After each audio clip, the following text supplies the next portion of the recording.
I'm Danny, and this is the Scream Princess podcast.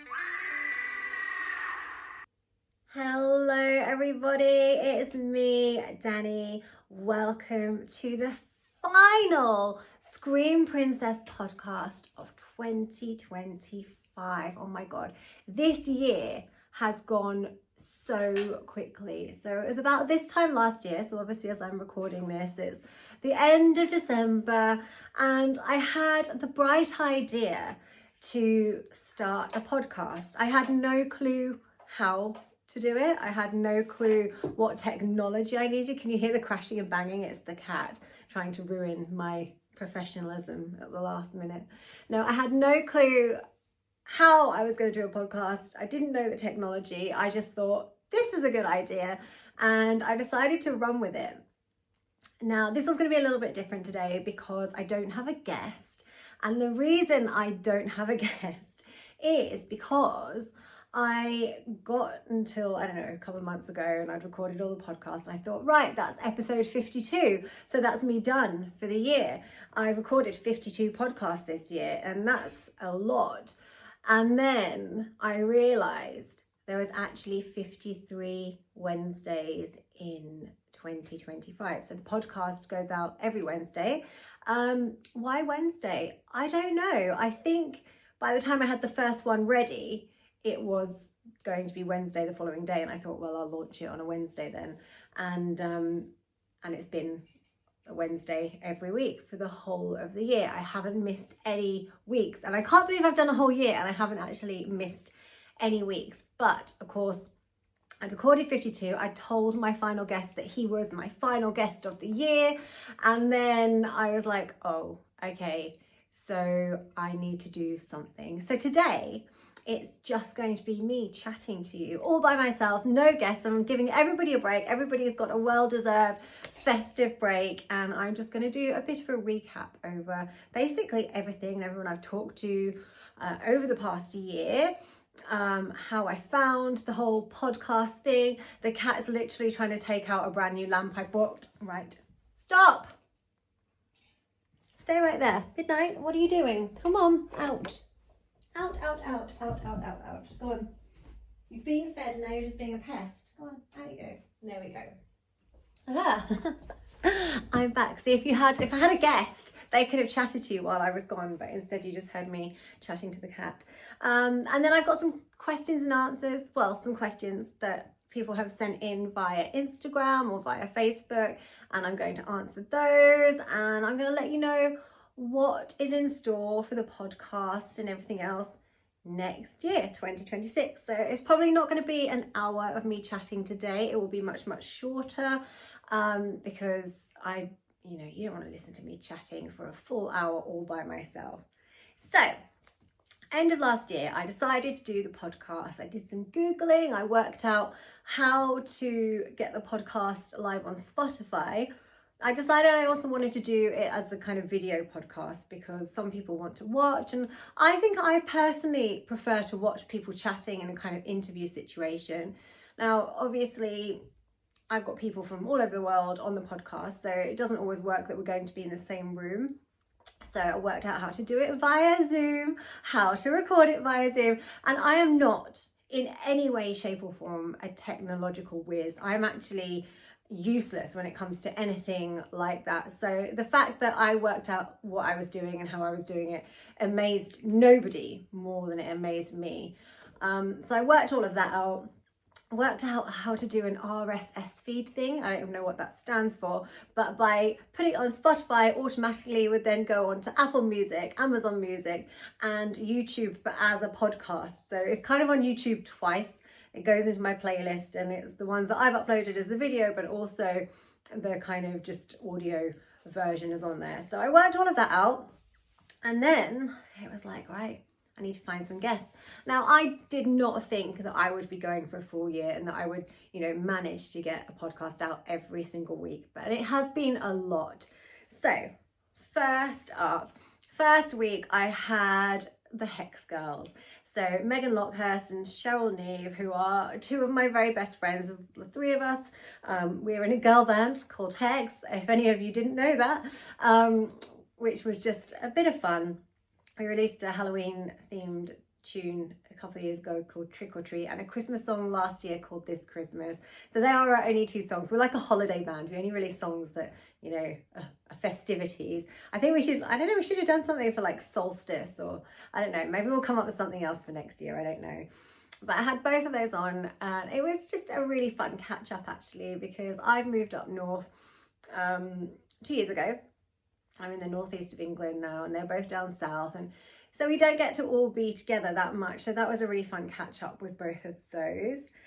Next up, we had Spencer Hawken, who at the time was running the Romford Horror Film Festival. Little did we know at this point, he was going to then end up taking over the running of a cinema called Lumiere, which is going from strength to strength, and it's an independent cinema. If any of you are south-based and you live anywhere near Romford, or if you're, you know, south-based and you don't live near Romford and you're willing to travel, he does some amazing things there. So as well as all of the kind of normal film releases that come out in the cinema, he has special days with themes, and I kind of wish I was really still down south. I literally think that would be my second home, and I'd be watching all the films. But it's an amazing venue. He really supports the work of independent film as well as the big films and filmmakers, importantly, with the Romford Film Festival and obviously with the Lumiere. So if you can support the cinema, the venture in any way, then please do.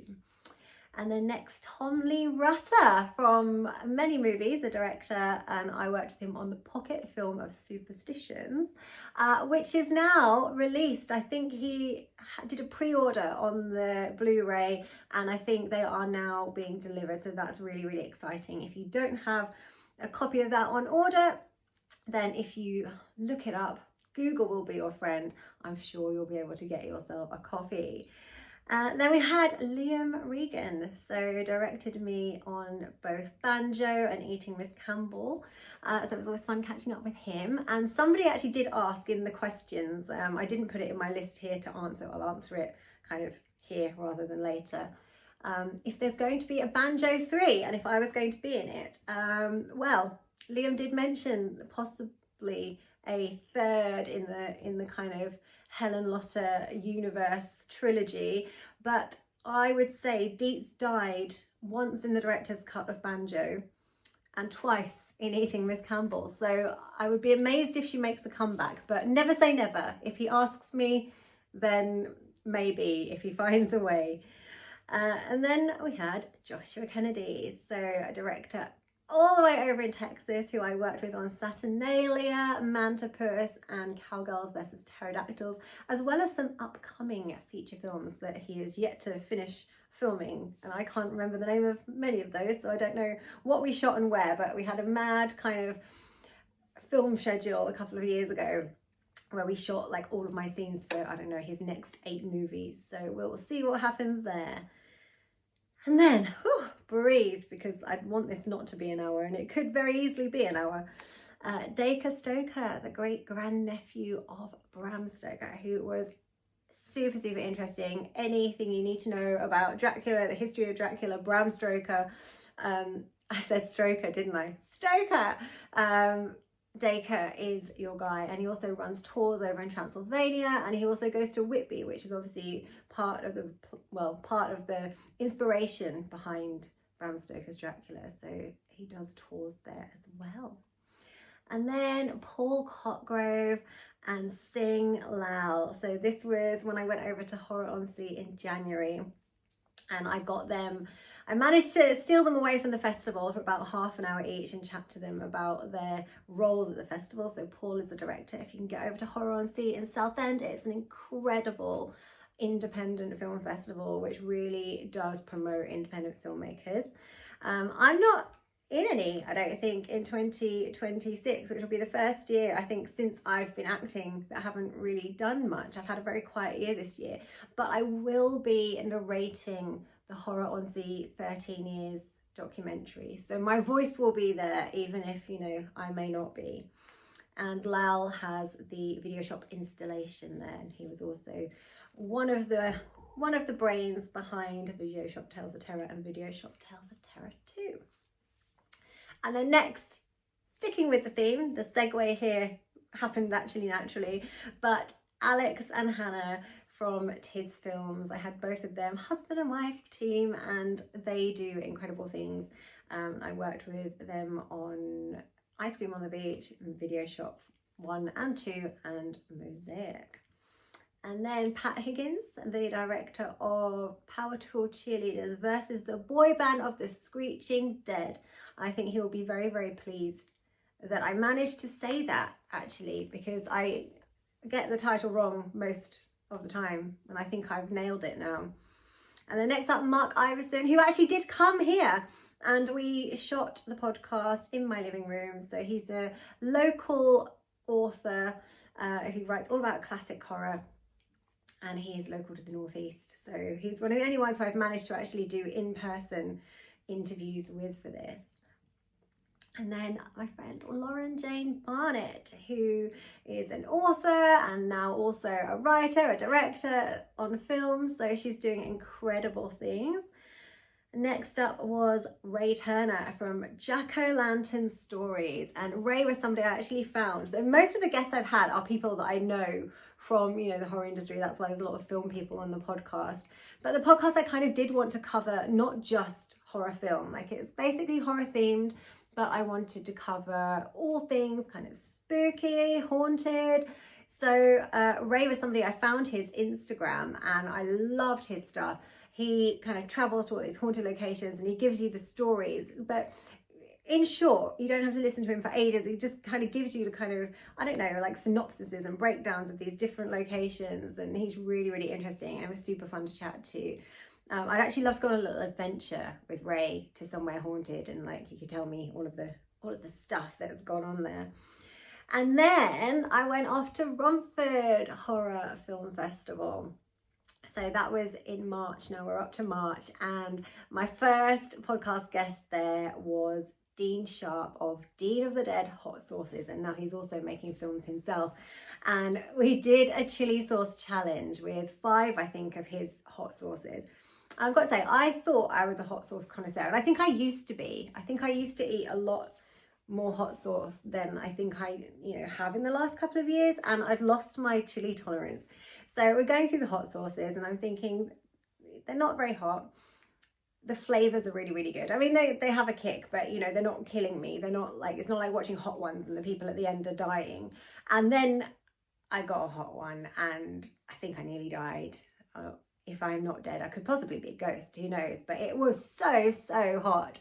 And everyone else managed to do it. Everyone else did really well. And it turned out that I literally did the worst, which I wasn't really expecting. I thought there were other people who would struggle with the hot sauce, but it was me. But Dean of the Dead hot sauces are probably some of the best flavored hot sauces I've honestly ever tried. And I've brought them all home. I still have them, and I use them on everything. And I have had the really hot one. You put a little dribble of it in a whole pot of cooking. It's not one that you just add as an extra. But yeah, try his hot sauces, look them up. And then I also had Alf Riswell, who is in charge of restoring a lot of the old Ray Harryhausen models, so the stop motion figures that were created for all of those films back then. And it was really, really interesting. And I had Al on for an hour, and I easily could have had another hour of chat, if not more, with him. So I may have to bring him back at some point, maybe next time I'm down south for a part 2. And then I had a double act, Alan Bryce from the Dark Side magazine and Rick Melton, who painted the artwork on the cover of the magazine for the last, however many years. But he's actually just finished at Dark Side. So it's the whole new kind of world of Dark Side without Rick, but I'm sure it will be amazing. And obviously those two were great to talk to. And Alan Bryce is the hot sauce king. Like, he literally ate about a teaspoon of the one that I had a dab of and nearly died. So I knew he'd be good though. I've seen a video of him doing hot sauce before, and I knew he was gonna do it. Like, he's in his 70s, like he shouldn't be able to eat hot sauce like that, but he smashed it.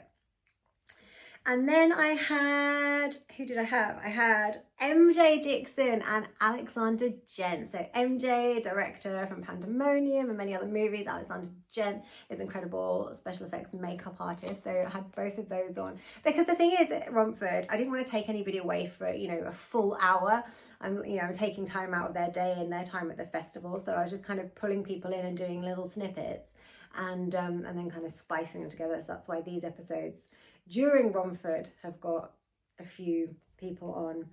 And then the next one, I had 3 on an episode. So I had T-Mards, Tony Marden, Tasha Gilby, who is a makeup artist, and Francesco Gabriel, who is a director.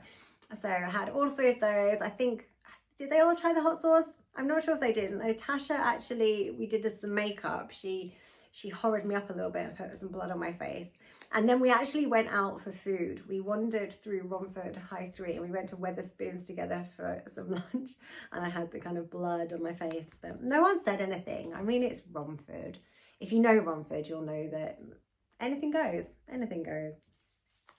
And then that was the final one actually from Romford. And then I came home and my next guest was Aviana Snow, and I think I had spoken to her at Romford about coming on the show, but I wanted to have a full hour with her to talk about her career. So Aviana, incredible screen queen.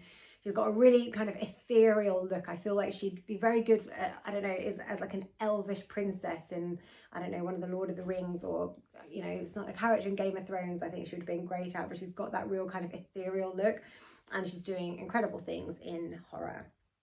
And then next up, Simon Turner. So set and prop designer Simon. What I love about Simon's work is he creates a lot of his things out of rubbish. So basically saving rubbish from going into landfill, he repurposes it and creates, amazing sets and amazing props and does some really cool stuff. So he's kind of up and coming now, and he's done some really cool stuff. I've worked with him. He worked on Dragon with me actually. And then T-Mards, Tony Marden came back. So I'd had his better half, Lauren, obviously on her own, Lauren Jane Barnett, talking about her stuff. And then I had Tony come back and talk about The Witches of the Sands, which is a movie he has been in production with for about, I don't know, I'm sure it's pre-lockdown, so a good 5 years. And he said there's actually going to be released next year, or at least half of it. So we'll see. I've heard this before though. So Tony, if you're watching or listening, then, well, we'll see.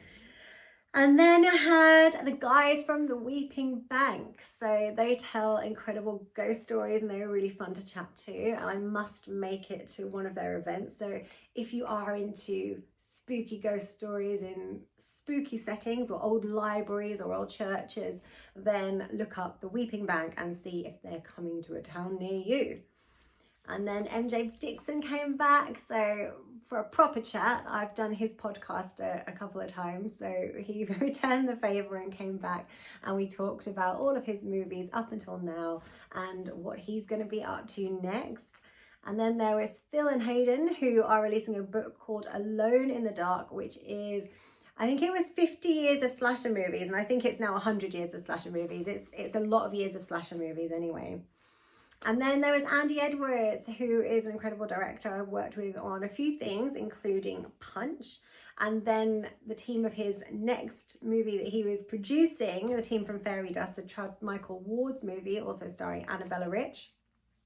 Then there was Ian Andrew from the Spoken in Whispers book, and they have various other books coming out together. So they kind of co-write these short story books. I have lipstick on my teeth. I can feel that I have. Give me a second. There we go. Because I'm going too quick. Then there was a team from Psycho Sex Doll. So another movie coming out, sexploitation. And then Megan Lockhurst came back. So obviously one of my best friends. It was great having an hour just chatting about, I don't know if we chatted as much about her career or if we just literally chatted about general gossip. I can't remember. You'll have to watch or listen and find out.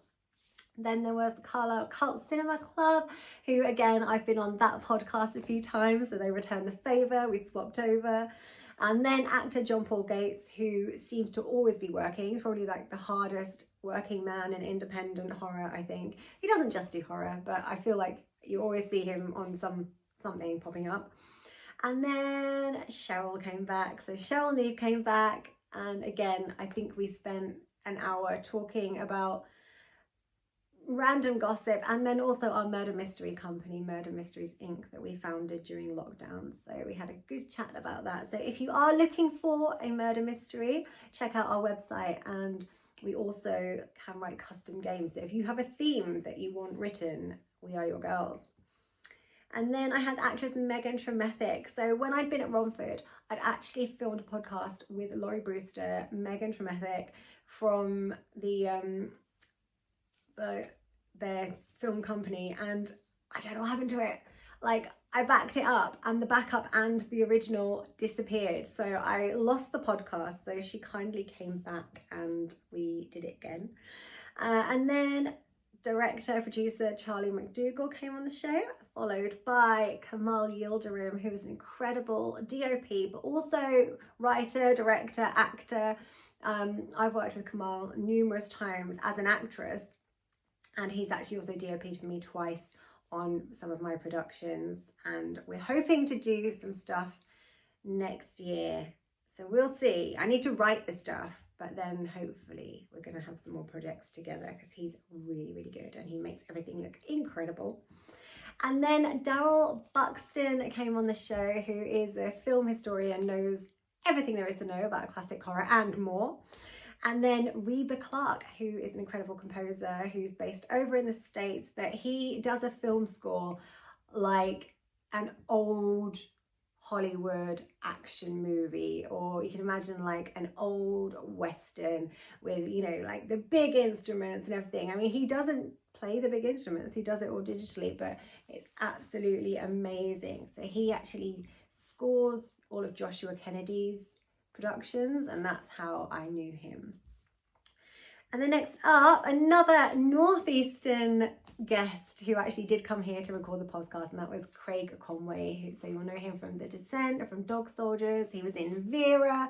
So really good having a catch up with him. And I actually was friends with him in London. Like, I knew him from London. I worked on a film he was in called How to Stop Being a Loser. And I think I was either at drama school or had just left drama school, and I must have just left drama school, I think. And so I don't think I even had a line in it. I was basically an extra, but I worked with him on that many, many moons ago, and hadn't seen him for a good few years, so it was really good to have a catch up, and we're both local.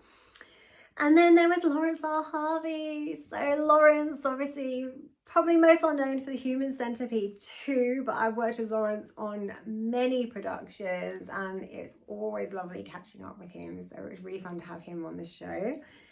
And then James and Caroline from Raya Films, they came on the show, so it was great chatting to them. So they're doing some really exciting things in independent horror too, so check out Raya Films for some of their stuff.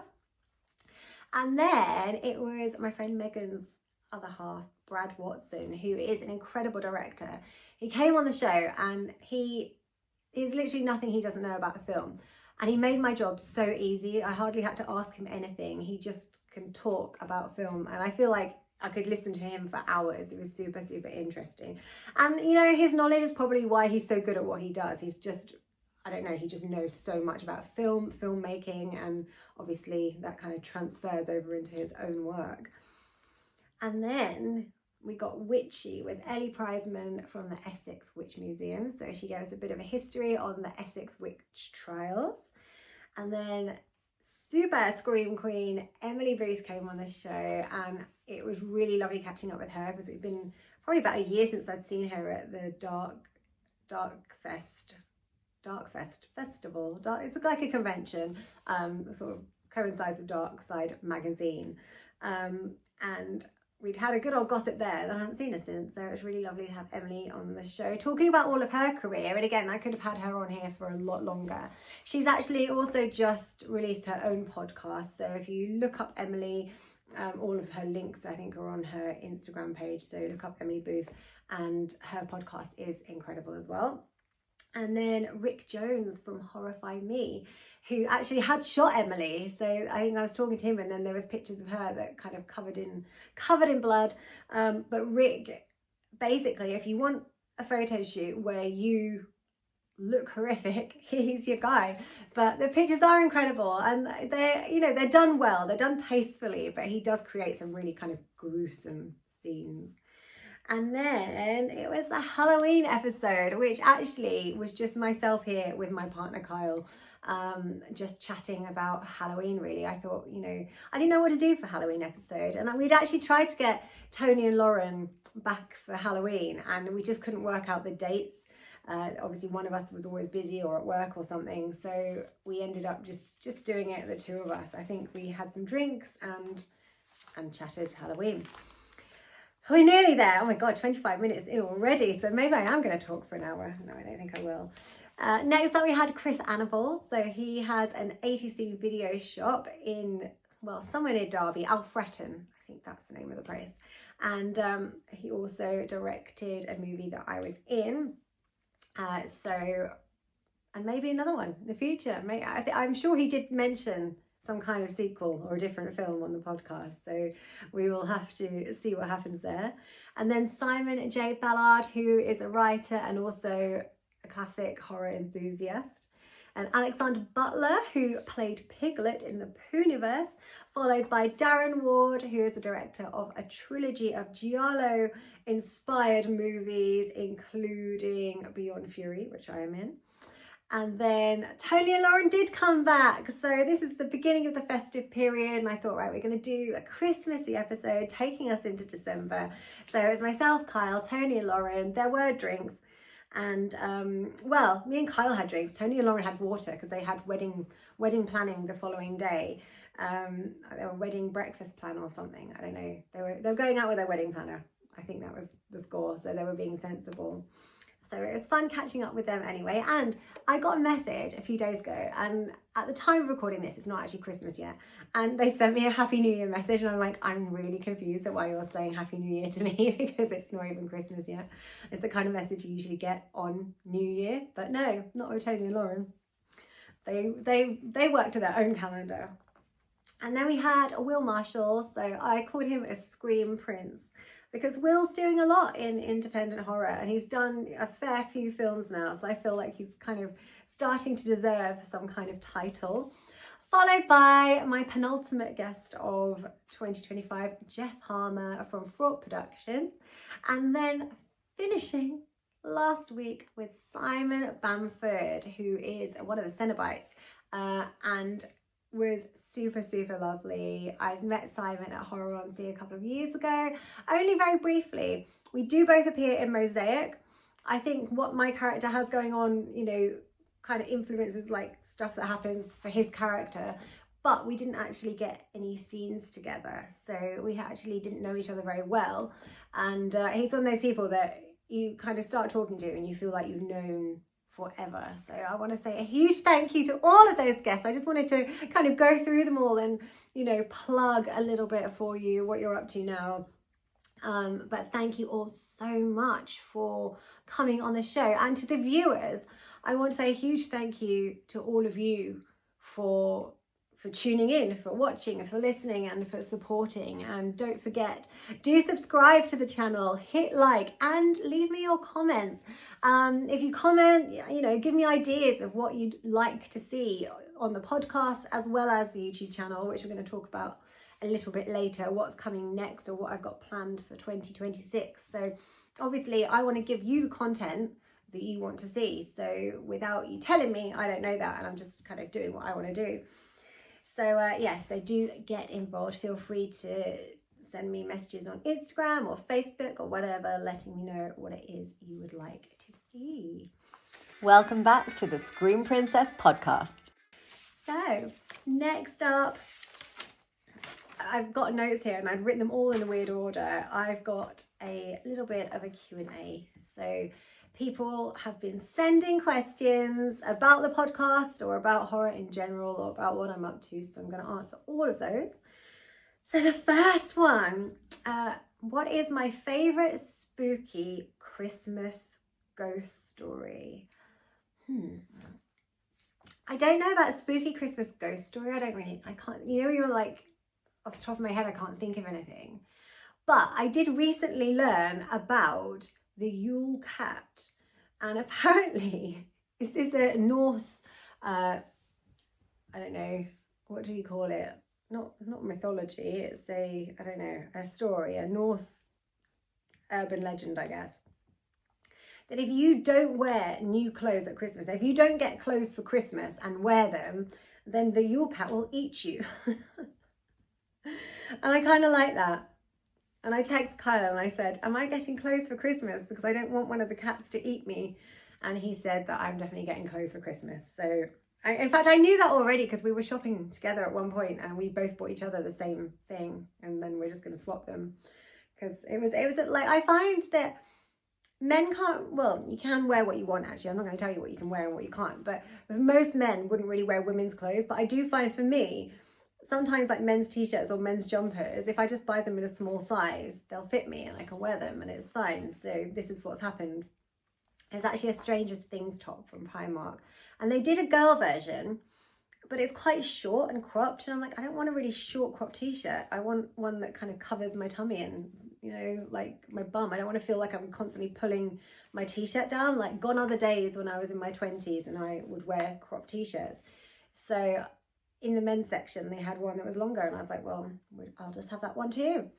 So that was that. So that's probably my favourite story that I've heard. And it means that I will always get clothes for Christmas now. Unless he has enough of me and he would like me to get eaten by the cat, then I guess he won't buy me clothes. But yeah, I don't know. I'll have to be good.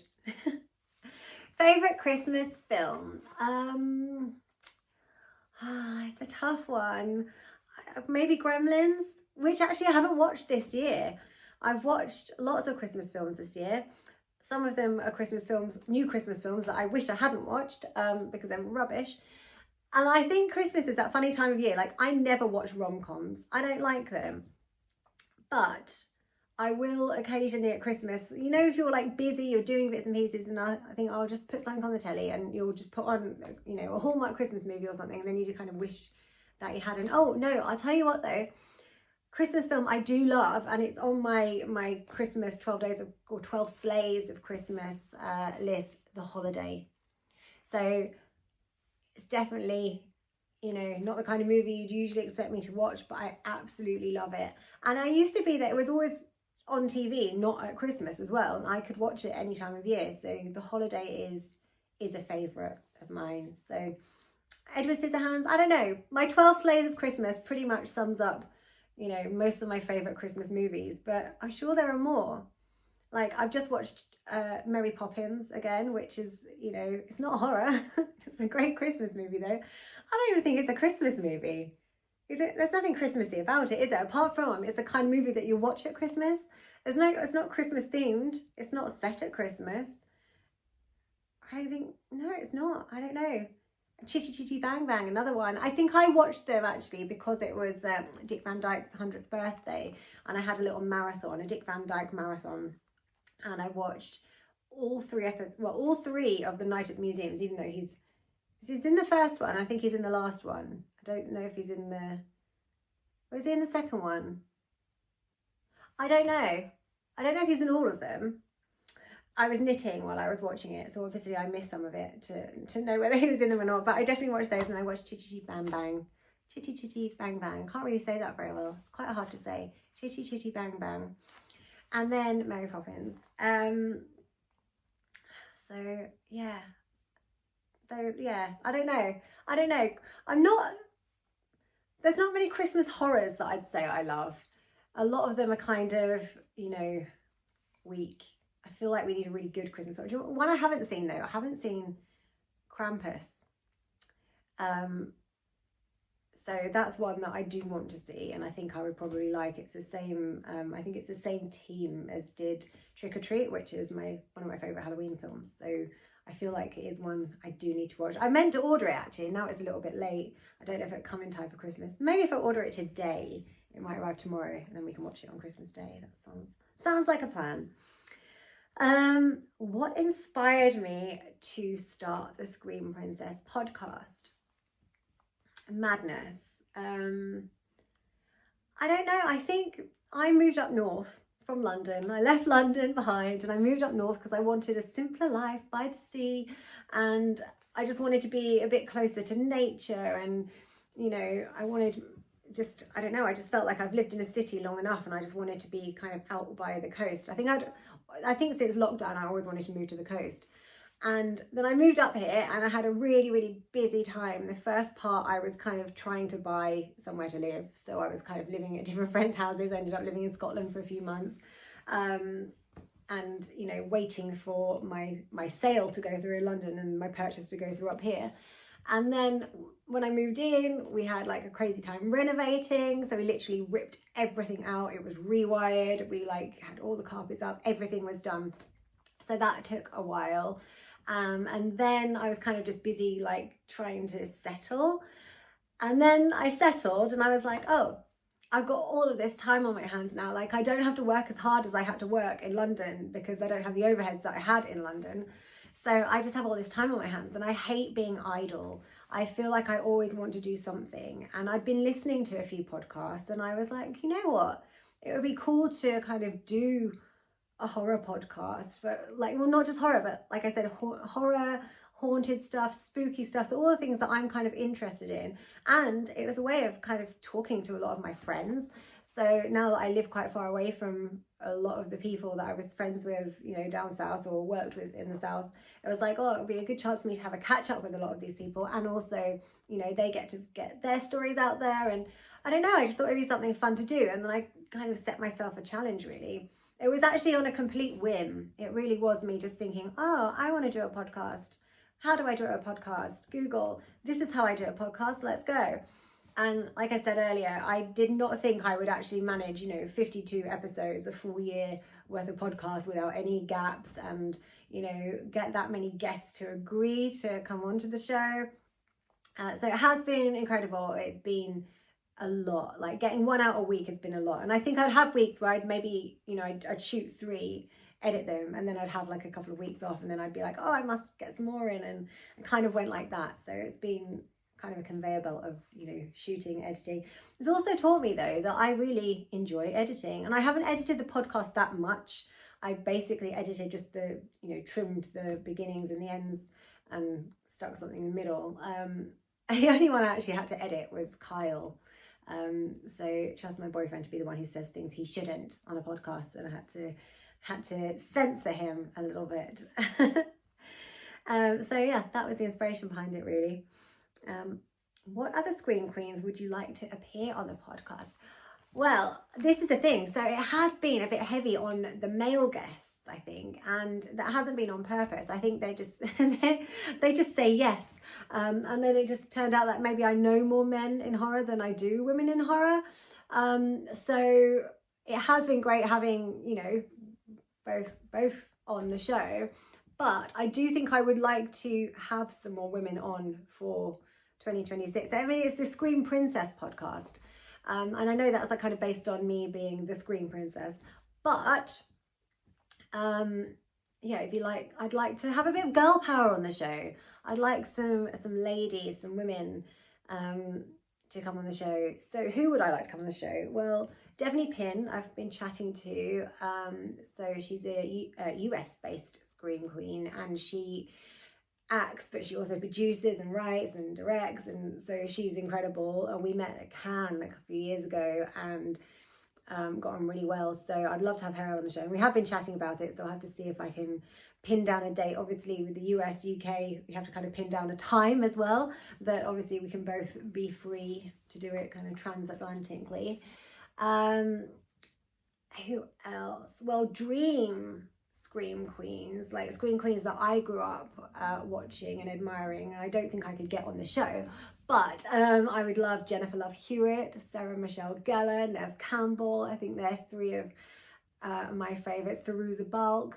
So people that I grew up watching and loving their movies, it'd be really cool to have them on the show. But like I said, I don't think I'll be able to get them to agree or even get them to read my messages if I sent them. So yeah, just a pipe dream. What else have we got here? If you were to change the ending of a horror movie, what would it be and why?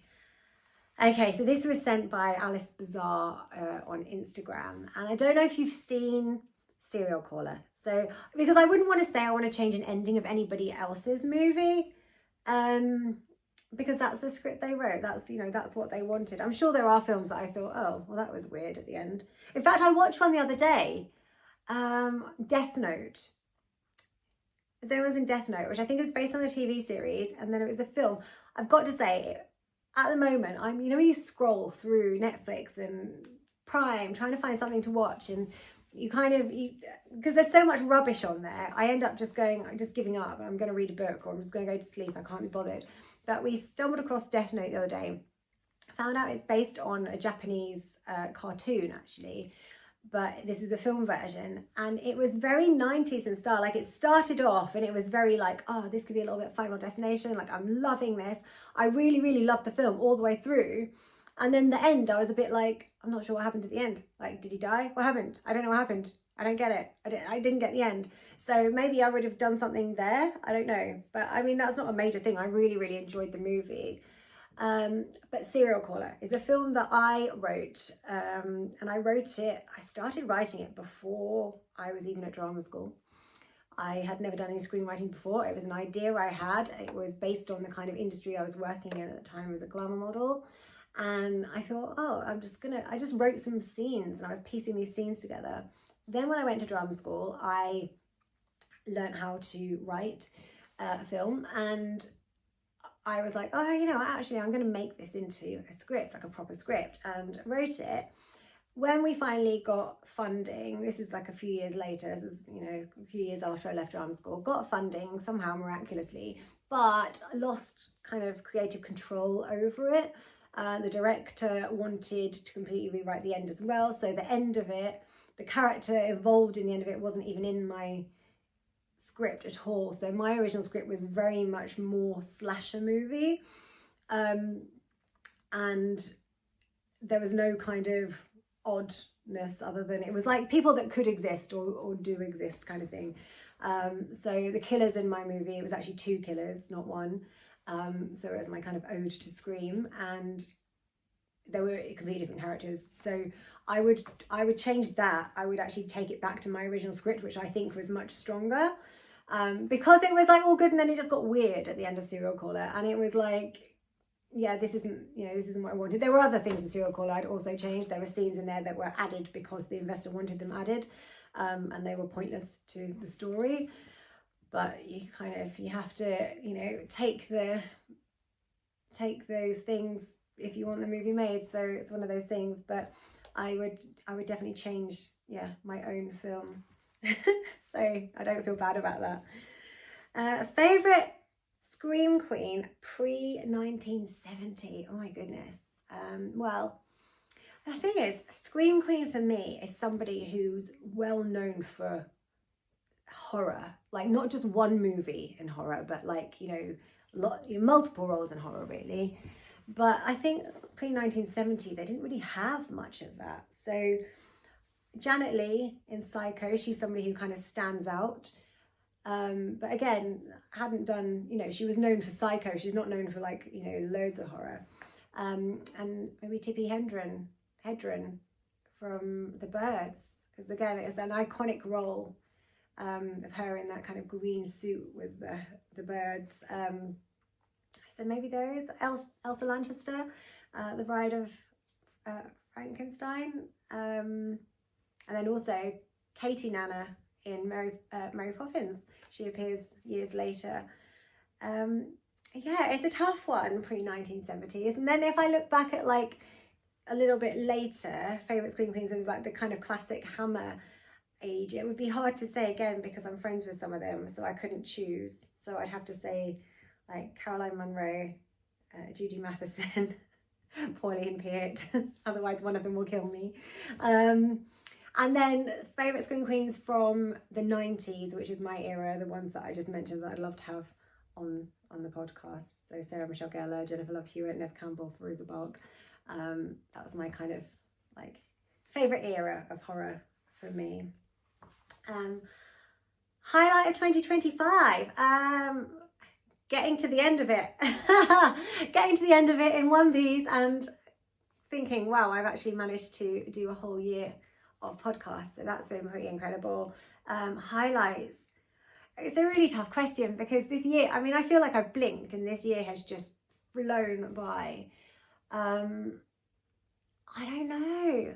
It's really hard to like pin something down. I mean, I've gone on, you know, a few good hikes. I've done lots of fun stuff. I don't know. What's my favourite thing? I'm sure Kyle will be like, why didn't you say that when he watches this? But I can't think of anything that's, I mean, I don't know. This year is literally, like I said, I feel like I've blinked and it's gone. Am I working on any horror productions in 2026? I hope so. Nothing's booked in, but I hope so. What other Scream Queens would you like to work with? Well, basically any on my list. Who would I like to work? Well, I'm in films with Caroline Munro, but I haven't actually ever done any scenes with her, so I would love to do something where we had some screen time together. Also, Emily Booth, we haven't had any screen time together, so I'd love to work on a film with Emily. I think it'd be cool to have like some, you know, UK Scream Queens in something together, so maybe we should make it happen. What was the best horror of 2025? There are some good ones this year. Do you know what I've loved about 2025? It's like the revival of some of the 90s or early noughties horror. So the era of film that I really love, late 90s, early noughties. So Scream, I Know What You Did Last Summer, Final Destination. Obviously, Final Destination, the final Bloodlines that came out. And what I loved about it was they twisted it a little bit. So every Final Destination film has been consistently good. There hasn't been a bad one. Like, you know what you're going to get. The recipe's the same, but they're really inventive in their deaths and it's all been really good. Whereas Bloodlines is sort of the same recipe, but they twisted it around. So it was like, oh, okay, so there's something new here. So I loved that. I really liked 28 Years Later. I know you said favourite, so I've got to pick between them. But also, I Know What You Did Last Summer. And what I loved about I Know What You Did Last Summer was it wasn't a straight up remake or a reboot. It was a reboot of the story, but they didn't, you know, get rid of the original characters. They didn't cease to exist. It was a reboot of the story with some of the original characters in it. And I love the twist at the end. So I'm going to say that was my favourite. And I know some of my friends didn't like it. They watched it and said they didn't like it, but it was everything I wanted it to be. I don't know what else you'd want from it. I thought it was great. So yeah, I'm going with that. And somebody else did ask, what am I most looking forward to in 2026 film-wise? Practical Magic 2. And I think, is there a new Scream coming out? Have I made that up? I don't know. Those two. Those are the ones I'm looking forward to the most. What Christmas slasher has the best aesthetic? I really like Black Christmas, but the noughties version with Michelle Trachtenberg and Carrie Fisher. I mean, I like the original, but I always feel like with, and you can shoot me now, 70s horror, 70s slasher movies, they were quite slow. Like, I find Halloween very slow, and although it's, you know, a classic and it, you know, invented the genre really, I like, you know, a bit more pace. So I liked the noughties. I think it was the noughties, either late 90s or it was early noughties. I've got a feeling it was noughties. I think that one. Do you think you could survive a zombie apocalypse? Honestly, no chance. No, I don't think I'd fare well against zombies. I mean, I could run quite fast, but then I'm quite short, so I don't have long legs. I don't know. Not sure. Probably not. I don't know what my tactic would be. I don't know what I'd do in order to survive. Have I been naughty or nice this year? I think I've been nice. I think I've been nice this year. I've been very good this year. What are you getting for Christmas? I've asked Santa for a Hoover, which is not what everybody would want for Christmas.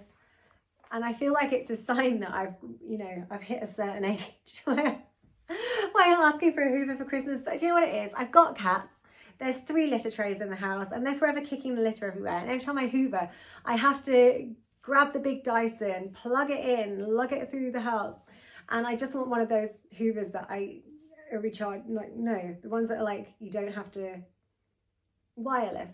That's it, cordless. That's the word I was looking for. I was like, rechargeable? No, cordless. I want a cordless one that I can just flip out and do the stairs easily, because stairs are hard with a giant Hoover and you've got to get the nozzle bit. I just want a Hoover that, saves me breaking my back every time I need to Hoover, which is about 5 times a day. Who has been my favourite guest on the podcast? Oh my God. That is a really mean question. I can't really answer that. I'm throwing baubles.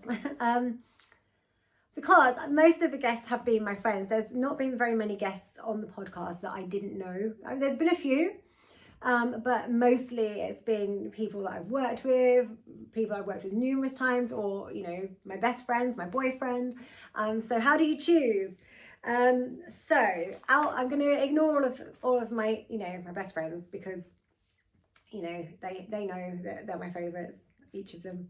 But I will say Brad Watson, who is one of my best friend's boyfriends, he's a friend, but not one of the ones I know super well. I've got to say he is so interesting. His podcast, I think, is probably one of my favourite to listen to, because he is just so knowledgeable. Like, you sit there, you imagine like at school where you're like a child on the carpet and you're sat like this, just listening to what, your teacher says to you. I feel like listening to Brad on a podcast is a lot like that. Like, I could listen to him talk for hours. I feel like if he ever doesn't want to direct anymore, he should lecture, because he has got so much knowledge and so much to say. And like I said, I hardly had to say anything. He just chatted, a bit like me now, because I realise I have nearly done an hour. But yeah, he was really, really good. Also Alfred as well, who I said earlier, I talked to him for an hour about his restoration on the Harryhausen stop motion figures, but could have easily learned a lot more from him.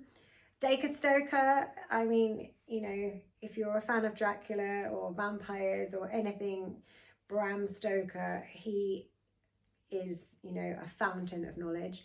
And my final guest, actually, Simon Bamford, I've got to say, he's somebody, and I've already said this, that, I've only met once before. He's got an incredible body of work, but I didn't know him very well. And I was thinking, when it's somebody you don't know very well, it's harder, because you don't know if conversation's going to flow. You don't know if you're just going to rely on the fact that you've got lots of questions to ask them, if it doesn't, to kind of fill up the time.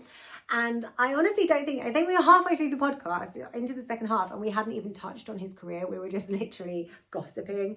And he's someone, I think that he was just super, super nice, and somebody I feel like I could talk to for hours and would probably be very good with friends with, if I did, if we did hang out, because he was just super easy to chat to. So yeah, I think he was probably, he was one of my final ones, so obviously still fresh in my memory, but yeah, definitely one of my favourites, I've got to say. Have I got any New Year's resolutions? Not really. My New Year's resolution since I was about 10 has been to learn to do the splits. I have never learned to do the splits. I had a dream the other night though, that I could do the splits, and I was like, in my dream, I was like, I'm doing the splits. This is really bizarre. I haven't even been practicing and I can do the splits. So it's still there. It's still one of them. I still like to learn to do the splits. And I do want to get back into yoga this year. So I qualified as a yoga teacher earlier this year, and then I kind of haven't done any yoga since. So I was dead into it, and I'm always kind of on and off with yoga. But the reason I actually train is because when I'm not doing horror, I'm actually a holistic therapist. So I do crystal healing, I'm a Reiki master, and I do sound therapy. So I often host sound baths and various workshops of different things. And I've teamed up with other practitioners or facilitators before. So I've had a yoga instructor and me, and they'd do the yoga and the meditation, and, I do the sound bath. But I thought, well, sometimes it's hard to find a team, and if I learn how to do it, I could do it myself. I don't necessarily want to be a yoga teacher that goes teaching yoga classes all the time. I feel like, you know, there are people that are much better at yoga than me that should do that. But if I was facilitating, you know, a workshop like based on, you know, a chakra or something, I could do, you know, a yoga, sound bath, meditation package. So that's why I trained. So yeah, getting back to yoga is definitely one of them. Also, the reason I want to get back to yoga is because, you know how most people join the gym in January? Well, I just emailed the gym and to cancel my membership because I've been a member since I've lived here. And I started out, I went quite a bit and then it's dwindled. And I keep saying to myself, I'll go next week, Monday. Oh, it's Tuesday. Next week, the same thing happens. And then it's like, oh, I'll start next month. And I've just realised I've been once in December and I'm paying for a gym membership and I've gone once. So, you know, I part of me kind of thought, should I keep it for the winter and then cancel it in the summer when I can go on more hikes? Because I feel like for me, I want to be outside. I don't want to be stuck in a gym. I don't enjoy weights. I don't go to the classes anymore. For a little while I did, and then they're too late in the day. And by the time I've been to a class, I'm home, I've showered, it's like lunchtime because they're not until 10. Like if a class was at 6 a.m, I'd go to it. So yeah, I've cancelled my gym membership. So I need to get back to yoga. I need to hike more and be more organised. I need to organise my life a little bit better because I do 2 sound baths a month on the moon phases, so full moon and new moon. And often it's like the last week and I haven't sent the invites out, or I haven't done this, I haven't done that. So I need to really organise my diary, and everything that I need to do needs to happen not last minute. That's kind of the resolution. Final question, plans for the podcast for next year. So this is basically the last part of this podcast today. So during 2025 or the beginning of 2025, I didn't just start doing the podcast. I also started the Vegan Vamp, which was an old blog I had pre-lockdown. I had a vegan blog called the Vegan Vamp, and it was all kind of vegan stuff, and I was reviewing vegan restaurants, reviewing vegan food, cooking vegan food, putting recipes up. And then lockdown, obviously that became difficult because I couldn't go anywhere to review stuff, and I realized there's only so much I can cook. I can't really have a recipe going out, you know, every week because I may not cook a new thing every week. So that kind of dwindled, and then I brought it back for 2025 and I was putting some recipes out there, and I think I got into like March or something and then there just hasn't been anything. So there were also other ideas that I want to do. So I've been doing a little bit of unboxing. So using Miss Danny Screams, which is my Instagram handle. I wouldn't necessarily call myself Miss Danny Screams. It is just Danny Thompson. That's my name as an actress and also my real name. But my handle used to be Miss Danny Tees, which was the name I used when I had a very, very short-lived burlesque career. And at the time, it was when Instagram used to blue tick you. So I had my name as Miss Danny Tees because I was doing the burlesque thing. And then Instagram blue ticked me. I stopped doing burlesque, but if you changed your name, they took your blue ticks away. And this was like years ago. I know like blue ticks now you have to pay for, and I'm not that vain. I don't feel the need. So I was like, well, I don't really need to be Miss Danny Tees anymore because it doesn't really work with, you know, what I do. I do horror, not burlesque. But then Danny Thompson's taken, Scream Princess is taken. So I was like, what can it be? And I thought, oh, well, I do horror, so Miss Danny Screams. So that's what I used. It's the name of my channel, my Instagram, my Facebook, my Twitter. So all my social media is, you know, the same name, keeping it, you know, all as one. So Miss Danny Screams Presents, but that's only for the unboxing and also for my movie lists. So I've done a 31 Days of Horror for Halloween. This year I did 12 Slays of Christmas. So that Miss Danny Screams Presents, but only for those things. So for 2026, for the podcast, I'm going to slow it down because 52 episodes, 53 now, has been a lot of work, and it's been hard to keep up with. I'm running out of people to ask. You get those people you keep asking and they keep ignoring you or keep like saying yeah and then not getting back to you. So I think I'm running out of people that I know.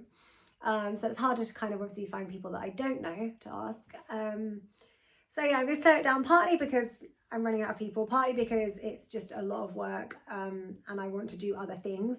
So I'm going to just aim for one a month on the podcast. So that's going to be 12 podcasts for 2026. So I would love to get Devaney Pin on for one of them, as mentioned earlier. And so that's 11 more to fill. So I'm looking for guests. I'm going to be more picky, I think, with like having different types of people. So, you know, one actress, and then I want somebody that does something else. And some, you know, I want people that do different things that fit into the world of horror, spooks, and, you know, just interesting people, really. So it's not all film based, because it's been kind of heavy on the film stuff for the last year. And like, you know, it is because I work in the film industry and that's the people I know, but I'd like to mix it up a little bit. So if you've got any ideas for interesting guests, or if you're watching this and you think you fit into that bracket, then do drop me a message and we'll see if we can get you on the podcast. So 12 podcasts. I'm going to be doing 12 vegan vamps, maybe a few more, because there are a few months that have, you know, more than 4 Wednesdays, so I need to fill those up. So maybe a few extra vegan vamps. Some unboxings, and Miss Danny Screams unboxes, Miss Danny Screams presents. So there will be 12 movie top 5s.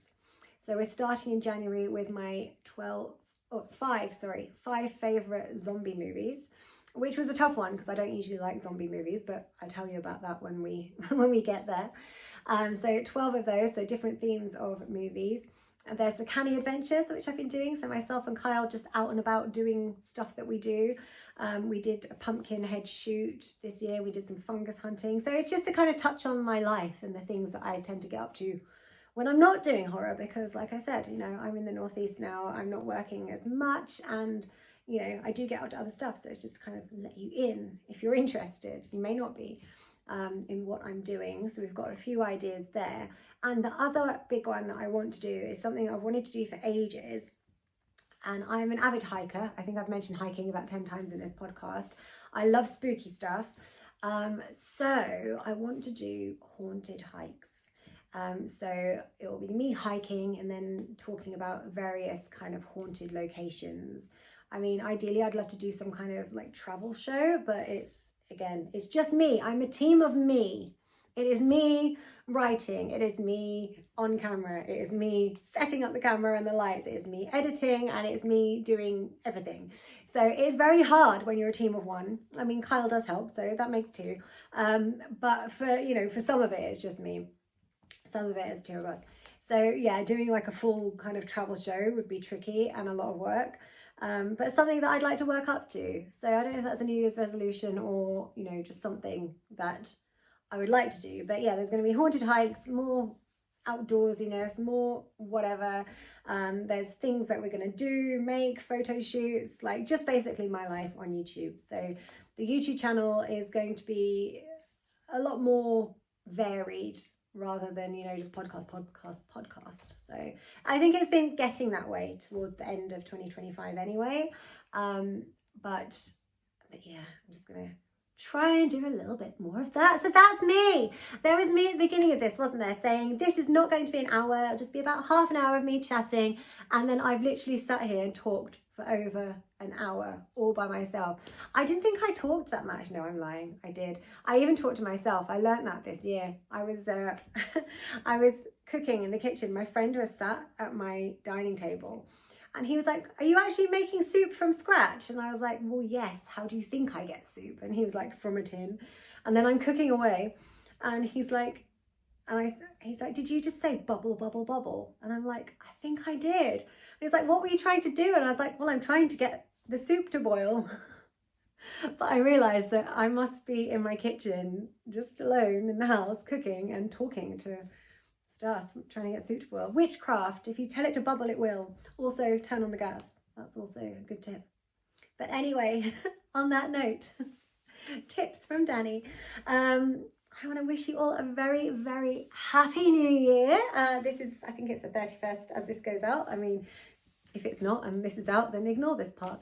So yeah, have a very, very happy new year. I hope it's very prosperous. I hope you get abundance, and I hope you have amazing health, and I hope you get everything that you dream of in 2026.